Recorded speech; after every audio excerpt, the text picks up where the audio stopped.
show, yes, that. We're TV's only source for all stuff you care about. I'm Kevin Pereira. It's good to see you. Let's get a show on the road, shall we? We shall. Yeah. I'm Candace Fair. Yes, you are. We're coming to you from the G4 Studios in Los Angeles. On the old program today, filthy comic Jim Norton is here.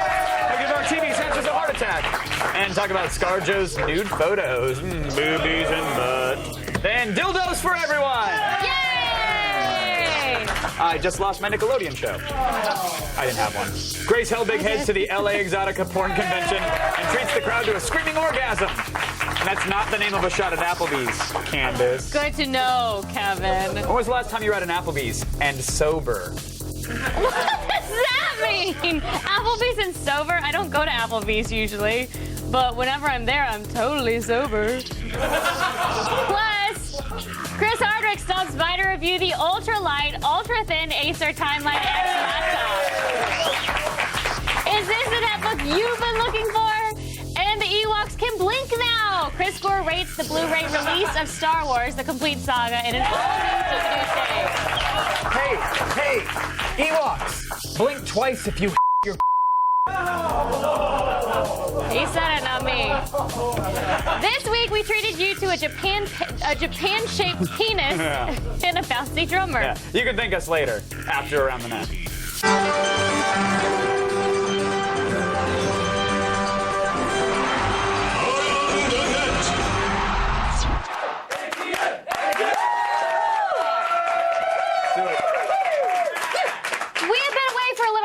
We wanted to just jump right back into the saddle with our first Around the Net. Yeah, so without further ado, here's a video from Japan.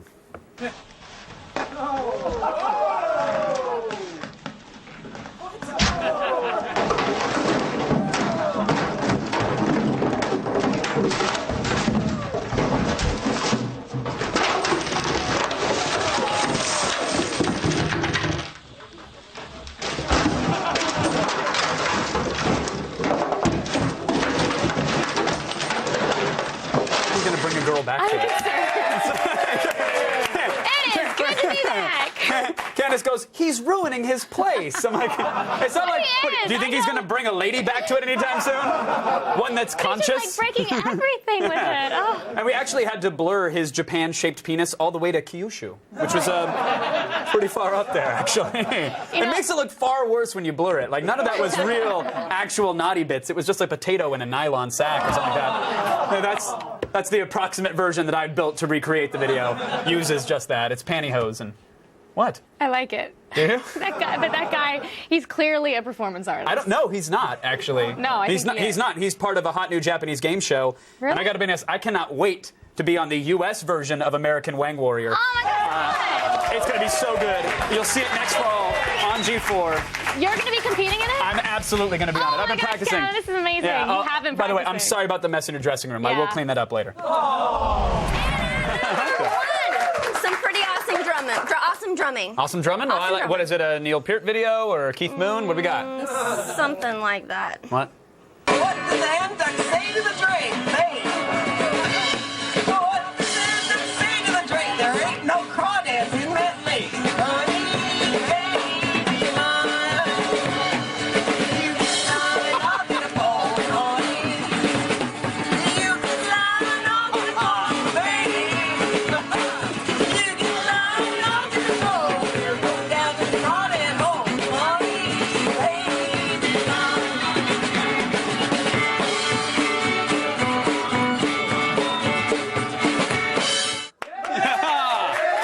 That's amazing!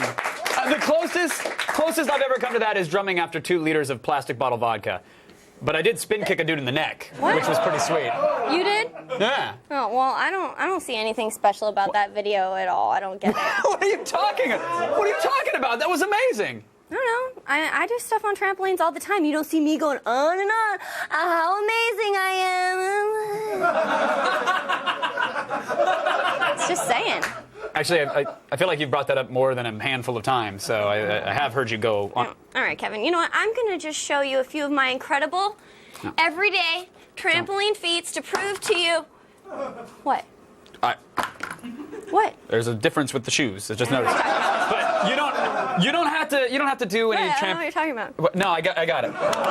You You don't have to do. Play my trampoline music. No, you don't have to do the trampoline thing. You don't have to. Check this out, Kim. I can finish up a game of Jenga while bouncing, no problem. Check it out. Okay, I get it. I get it. You can do stuff on it. Okay. That's not how you win at Jenga. I'm not done. Of course you're not. And I can totally draw emoticons with cake icing. I actually do this on weekends at my local bakery for extra cash. Check it out. Okay, I don't believe that you do this at all. I don't believe you've ever done it. What are you drawing? Is that rage face? Smiley face. That is not anywhere. Score. All right. I know. You're impressed. I'm not done yet. You probably think I couldn't pour champagne into this delicately constructed pyramid of glasses. No, Sarah, don't. I don't think you can do it, and I don't think you should do it. You're wrong. Sarah. You're wrong. Okay. I did it. In at number 1 today, it's just a typical day in Russia. What could possibly go wrong?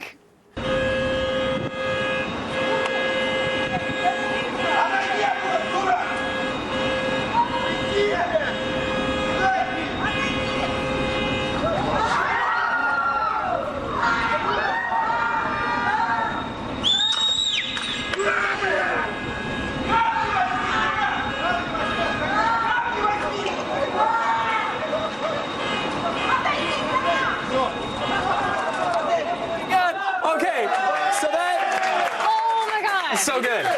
So good. I saw the video and thought, okay, that's great. It's so close to perfect. It's just missing one little thing.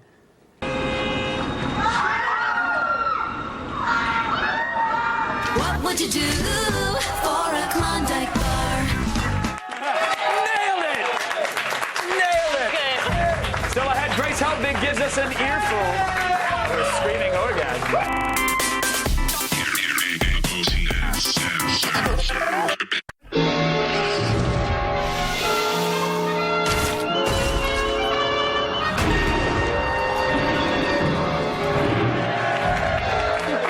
This week, Grace Helbig went to a porn convention to meet adult film stars and things that you put inside of adult film stars. She also saw those things. Things like penises.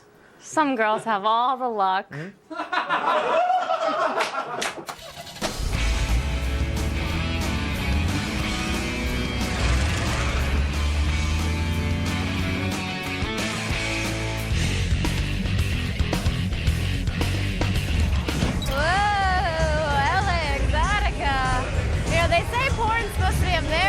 Business, and that's an entertainer. I feel like I should look around, maybe weigh my options a little bit. Hi, can I join you?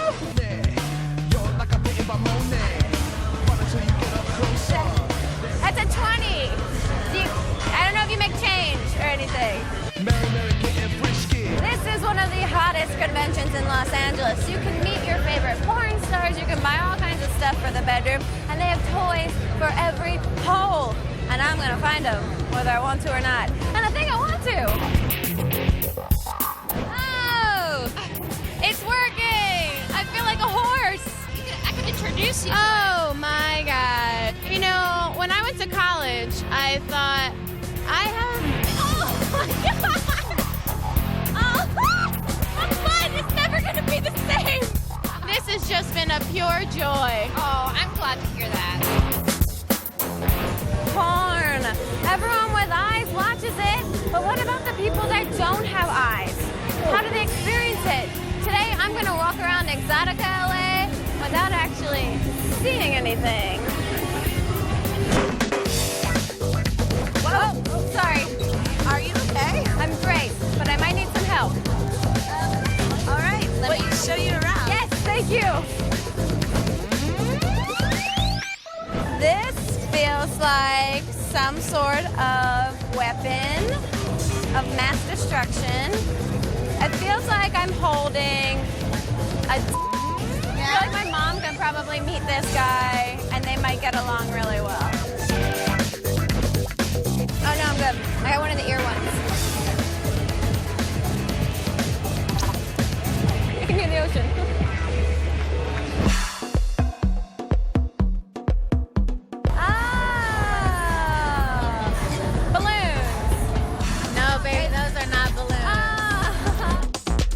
There's something something here for everyone, even an orgasm competition. I mean, how can I resist? It's our first time. Yeah, drop it down low. Oh my God! Whoa! What's your name, ma'am? My name's Grace. Where are you from, Grace? Grace? I'm from New Jersey originally. From New Jersey. Yeah. Here's what I need you to do. I need you to look around the crowd. Hi, crowd. You're gonna make love to everybody in the crowd. Everybody at one Oh my time. God, I'm gonna all of you. Oh! That's weird. Ooh, that's ouch, ouch, ouch, ouch, ouch, ouch, ouch, ouch, ouch, ouch, ouch, ouch. You can leave my apartment now. Thank you. The winner is contestant number 4 from New Jersey. Oh, from Jersey. Apparently everybody likes it when it hurts them. I don't know. Now, what are you going to do with all these sex toys? I'm gonna give them away to charity. Wow, LA Exotica. I mean, I was kind of kidding when I said that maybe I could have a career in porn, but I'm clearly really good at this. So thank you, LA Exotica. I'm your new porn star. I'm gonna have so much sex.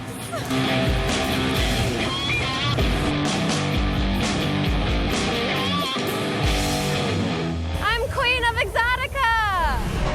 We know what you need. Yeah, sex. The correct answer was an ultra-thin laptop. To put your penis in.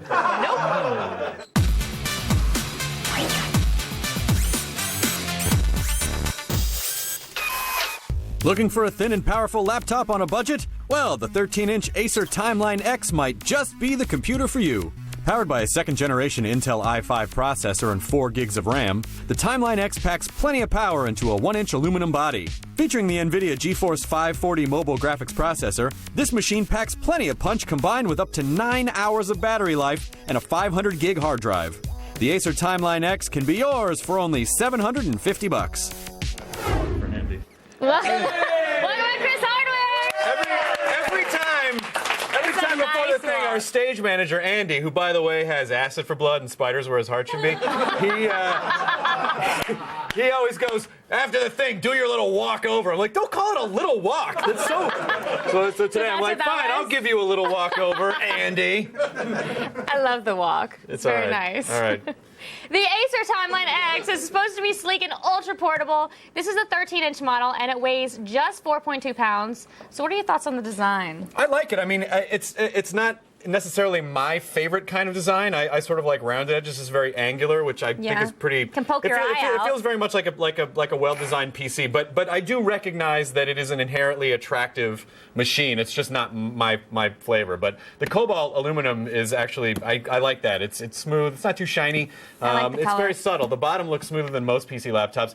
Still lacks it's still the black plastic with the vents on the bottom. So I don't know how much you're going to be looking at the taint of a laptop. But if you like it's flush. If you want to see stickers and vents. There's 3 USB ports, one of them being USB 3.0. Well, hold that. There's also a VGA out. What? Where's my phone jack?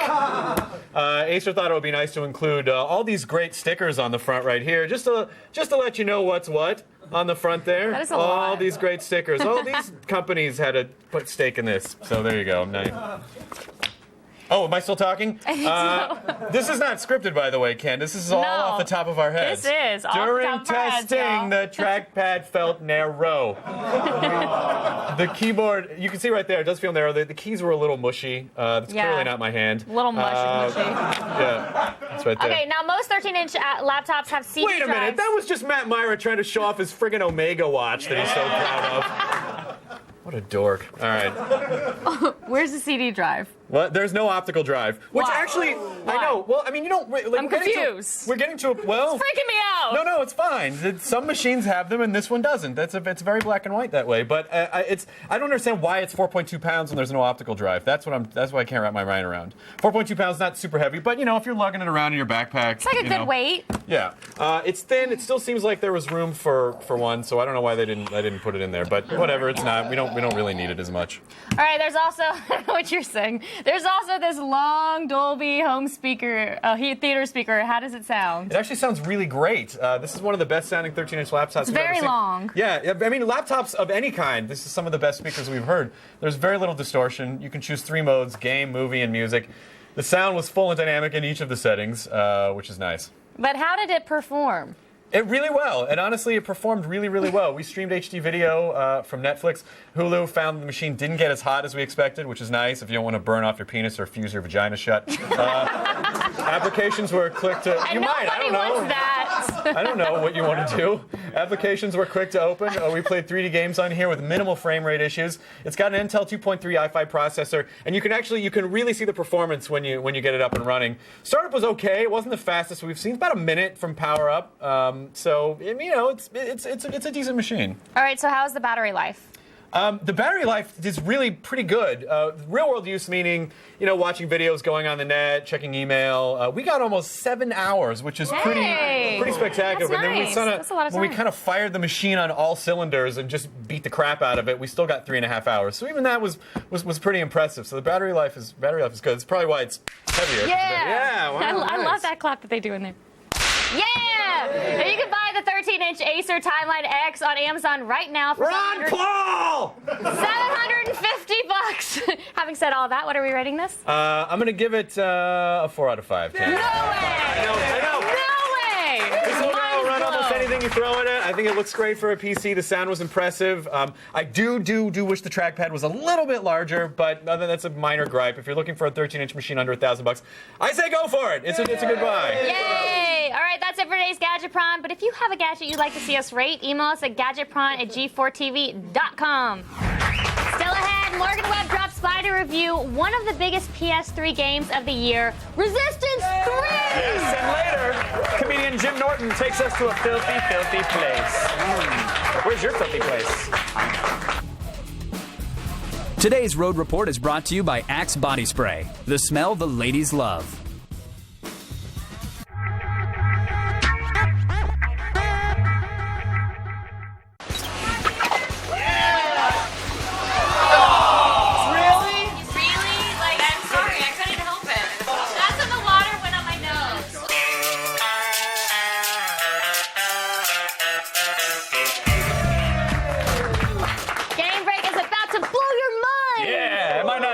It might not be what you want blown, but it's as good as this show's gonna get, so just take it.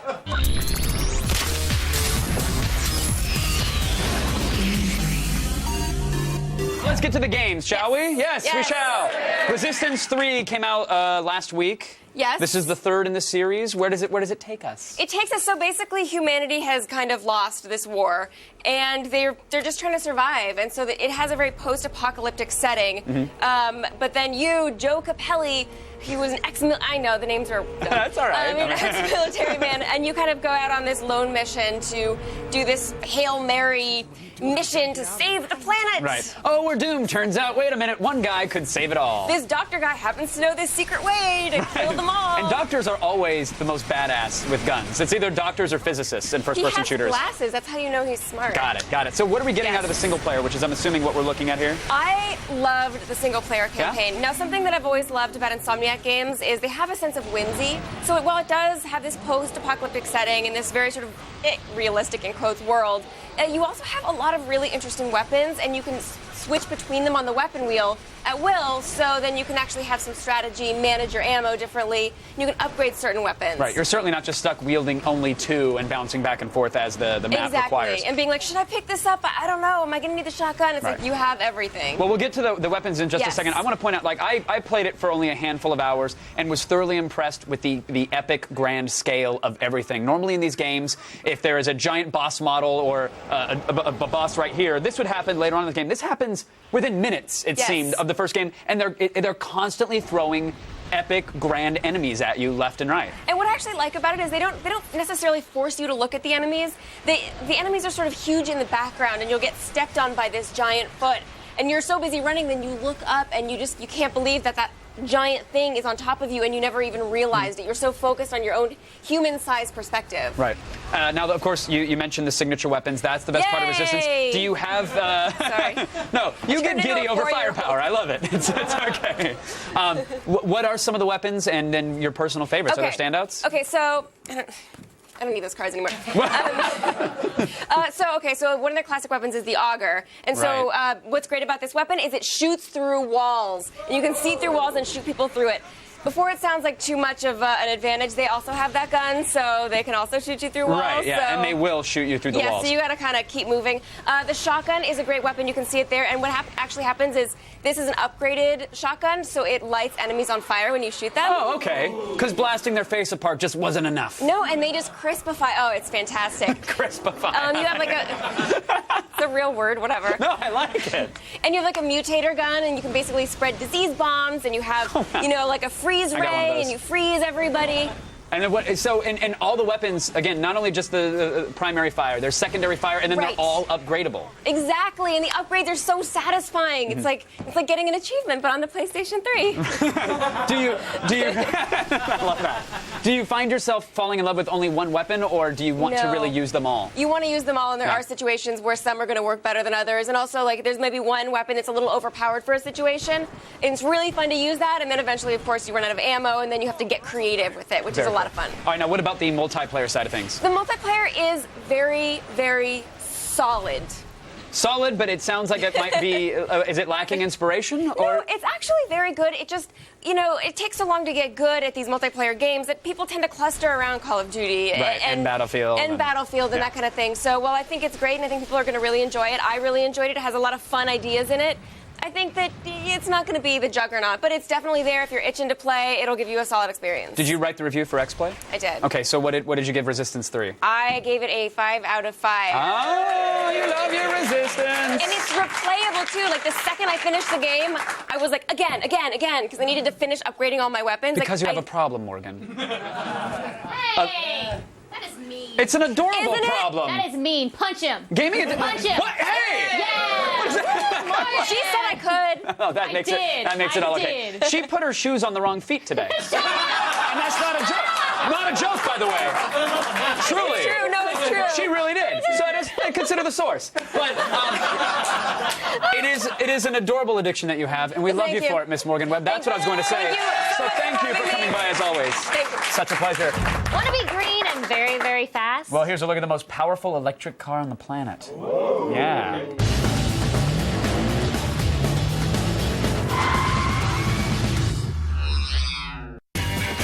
With new rides rolling off the assembly line each day, you need to give drivers what they've been asking for: power and efficiency. First up, Chevy Motors is putting the muscle back into the machine with the 2012 Camaro ZL1. Boasted as the most powerful Camaro to date, the ZL1 runs on a 6.2-liter V8 engine with 580 horsepower and 556 pound-feet of torque. This speedster races from 0 to 60 in 4 seconds and is outfitted with an aluminum hood and carbon fiber air extractor. This helps with the car's aerodynamics in making tighter turns and staying on the ground.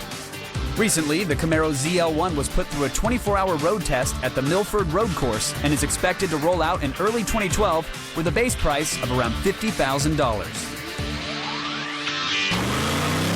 But if American classics aren't your style, then head on over to the Frankfurt Auto Show in Germany for all the electric rides that you can shake your hoons at. Opel and Vauxhall Motors are making the future affordable with an urban transport concept car. This yet-to-be-named vehicle looks like it belongs in Minority Report, with its aerodynamic design and wider wheels in the front. Details are scarce, but we do know that this transport will seat 2 and have a top speed of 75 miles per hour. In terms of affordability, this car can drive 60 miles on $1 worth of energy, and there's even a slower model for teenage drivers that maxes out at 30 miles per hour. There's no price yet for this concept car, but we'll find out more details when it debuts at the Frankfurt Auto Show this week.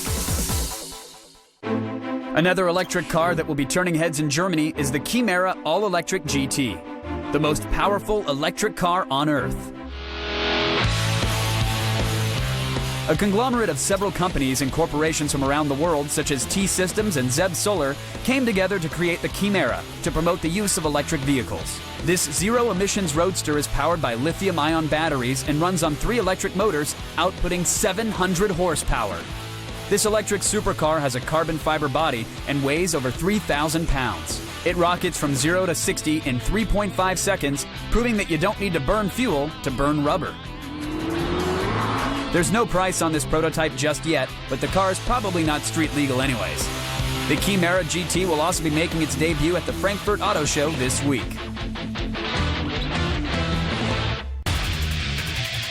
So if you're looking for a new set of wheels with power, efficiency, or both, there are plenty of rides to drive in 2012.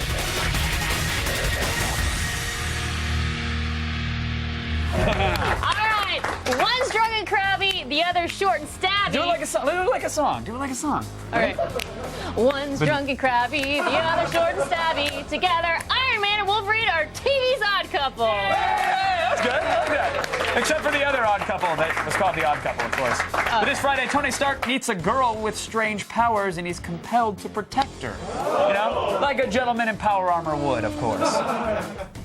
Check out G4TV.com/Marvel for a website that will kind of maybe support what we just told you. Stay tuned, comedian Jim Norton is here.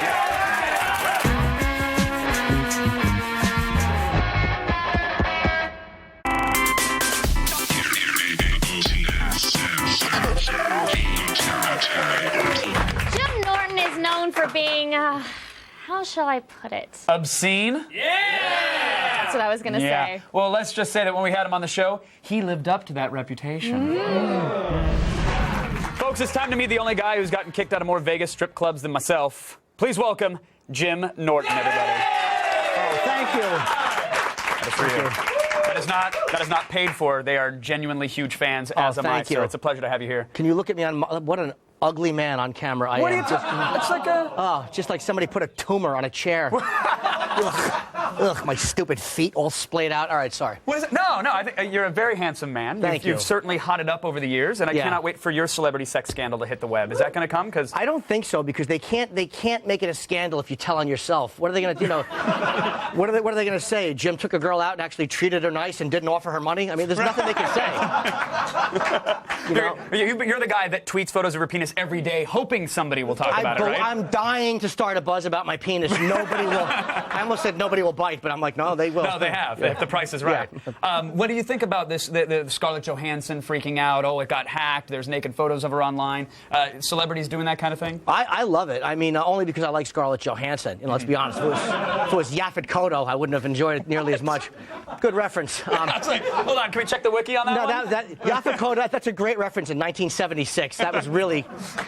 he was in Blue Collar. All right, but no, Scarlett Johansson, what a great ass she had. There's nobody that doesn't like to see Scarlett Johansson naked. So I feel bad that her phone was hacked. But it's like, if you look that good, people are going to want to see you naked. Right. So just protect your photos. I have photos of my hog. Anybody who wants to see him, I'll send literally, even if I say to you, like, hey, do you want a picture of my penis? If you don't say no fast enough, I'm texting you a photo. Yeah. You're asking as you're holding up an 8x12 glossy absolutely. Right to their face. If you don't want to see this, close your eyes, whore.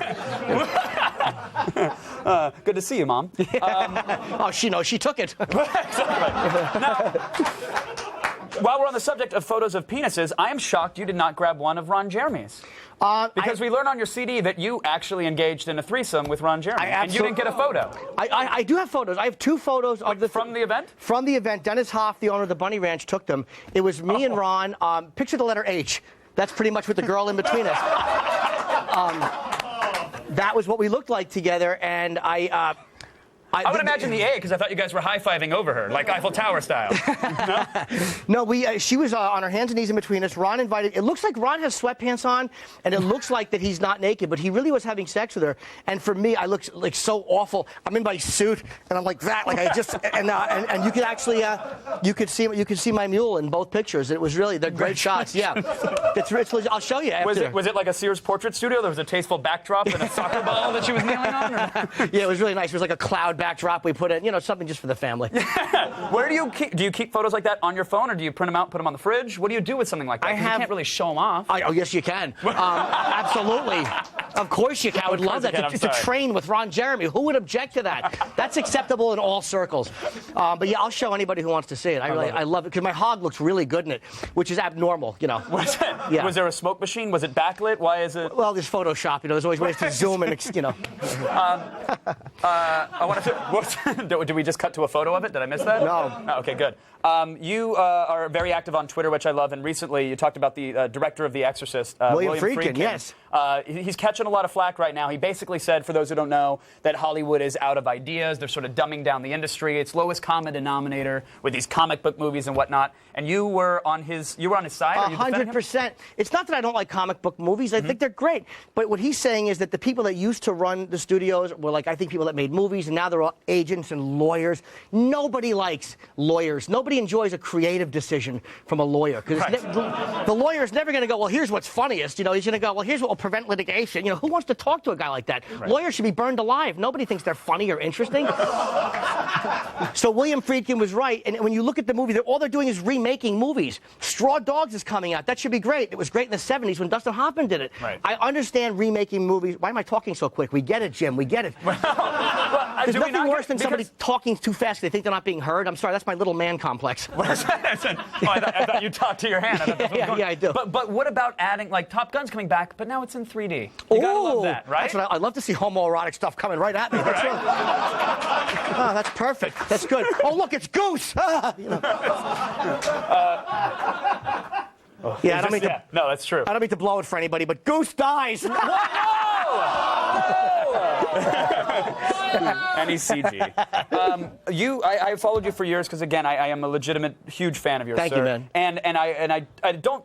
When you say something like what I'm about to say, it might sound disrespectful, and it's not. But it seems like recently you've blown up. Like recently, last few years or so, it seemed like. Was there a switch that flipped or a corner that was turned for you? Am I completely off base? No, not at all. I mean, it's just progressive. It's like anything you do, because I'm doing radio and I'm writing and I've done some TV stuff. It's almost like my stupid face just shows up, and people, after a while, have to do something with it, because it's like, all right, that thing again.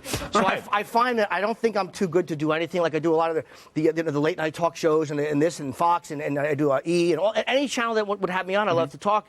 So I think it's just cumulative, to be honest. Like, are we going to see you on Sprout anytime soon? I don't even know what Sprout is, but if they'll have me, I'll do it. Oh, God. Yeah. It's like, you on Yo Gabba Gabba would explode my mind. If there's any way we could get you on that. Oh, dude, I would get naked and crawl into a badger hole. If they were That wasn't a euphemism, was it? No, not okay, at all. I didn't think so. Now, are you at a point, though, where creatively you're in control of your own destiny? If you want to do a project, it can happen? Or are you still beholden to the lawyers that are making decisions in this You're world? always going to be beholden to them. I mean, certain guys have what they say, final edit, Spielberg, Kubrick had it, but all of us have to play the same game. But I feel creatively now I can kind of do what I want, and the price you pay for doing what you want is you don't get as many opportunities as you would like to get, but at the end of the day, I like what I do. So it's like, you have to it's a trade-off. If I like what I do, am I willing to accept less opportunities? And at this point, yes. Well, whatever you do, we'll be watching. We are all huge fans, and it's a pleasure to have you here. I appreciate you guys having me. Thank you so much. Appreciate it. Thanks, man. Jim Norton, everybody. You guys can check him out on Opie and Anthony every single damn day, and on Twitter at Jim Norton, and every tweets. He's also performing live at the Tampa Improv starting September 29th. Chris Gore is here to review the Star Wars Blu-ray box set. He didn't kill any Bothans that we know of, but knowing Gore, he probably killed something to bring us this review. Fail. You're dead. Major fail. Fail. Good. Fail, fail, fail, fail. You lose. But we can't. We're too different. We're not so different. Different shape, different color. We're both balls.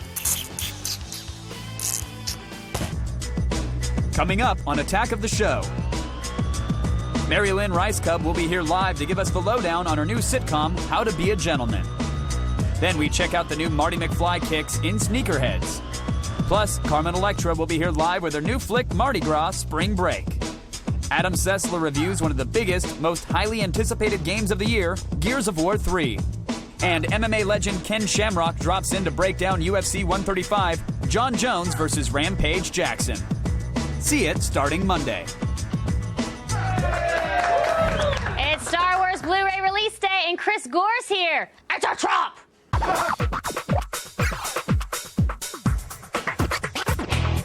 Welcome back to Film Expert Chris Chris Gore. Thank you, folks. Thank you. Thanks for coming. Wow. It's Now, why Hug don't Friday. you do the honors and introduce what we're looking at in today's special DVDs Day? Well, it's Star Wars: The Complete Saga on Blu-ray, folks. All right. Woo. Now, there's been a lot of talk about how Lucas altered a few scenes from their original state. What are some of the things that changed, and what's your take on it? Well, I don't have a problem with the changes that, like, don't change the story, like matte lines and whatnot. But you've got blinking Ewoks. He added Ewoks that blink, which actually makes them look more real. You've got Darth Vader saying "No, no" again at the end of Return of the Jedi. You've got sort of a different sound for this dragon that Obi-Wan imitates in the original Star Wars. I don't have a problem with any of the changes that kind of fix things. I do have a problem with changes that alter the story, like Greedo shooting first. I think that's a problem for me. I don't like those changes. Yeah. But, why do you think he did this? Well, but my whole take on the changes is, no one is more fan-friendly than George Lucas. He's allowed fans to make their own fan films. He even provides original sound effects on the Star Wars website and has a fan film festival. It's kind of like George just wants to play with his own toys. Yeah. And I think it's a little arrogant of fans to say, like, we get to make all these movies with your licensed characters and whatnot and have fun playing, but he can't play with them. So now I kind of look at the Star Wars, every time they make an alteration as George is just making his own fan films. Okay. That's what he's doing. All right. And you know what? It doesn't bug me anymore. I've just accepted it. I've embraced it. Okay, tell me about the deleted scenes. This is one of the best parts of it. The deleted scenes we've never seen before. Luke saying goodbye to Biggs as he goes to join the rebellion. You find out the fate of Lobot actually in Cloud City. You've got Luke doing more training on Dagobah with Yoda. And then some stuff in Return of the Jedi. You've got Luke actually making his lightsaber as Darth Vader tries to communicate and reach out to him. It's really cool. It shows all these extra things. The deleted scenes, I had a smile on my face to the point where my face hurt because I've never seen this stuff before. I thought I knew everything about Star Wars. And you didn't. I didn't. Now, how are the It's other amazing. extras? All kinds of really good extras. There's a documentary about the 501st and their charity work leading to a Rose Bowl march that they do, which is awesome. It's a 90-minute documentary. Another compilation of, it's called spoofs on there, but really what it is sort of Star Wars popping up in pop culture. There's a thing called the archives in which you actually get to see like original props and models and whatnot. Oh, that's neat. And just so much stuff that we've never seen before, like early lightsaber tests. I mean, it's really a compilation of everything from like Lucas's, must be from his Betamax collection. Okay. Really, because I mean, the quality varies on this stuff, but who cares? You're seeing stuff that you've never seen before, and it's just for anyone that's a true fan like myself, it's just jaw-dropping. I'm just amazed. Now, if somebody's going back and watching the films for the first time around, should they start with the original films, or which order do you think? Oh, no, which absolutely not. I want you to remember these numbers. The correct way to watch the Star Wars sexology, however you say it, the 6 films is 4, 5.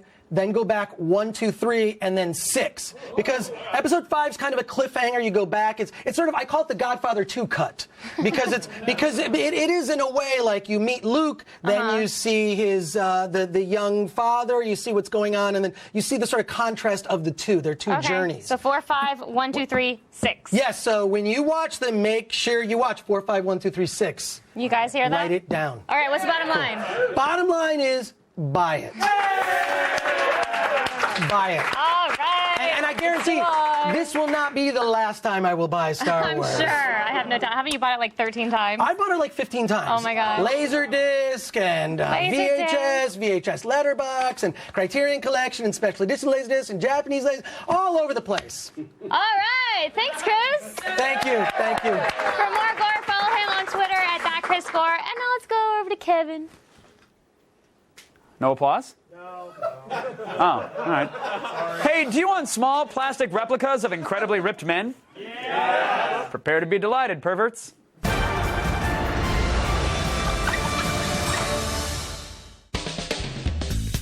They go by many names: action figures, miniatures, collectibles.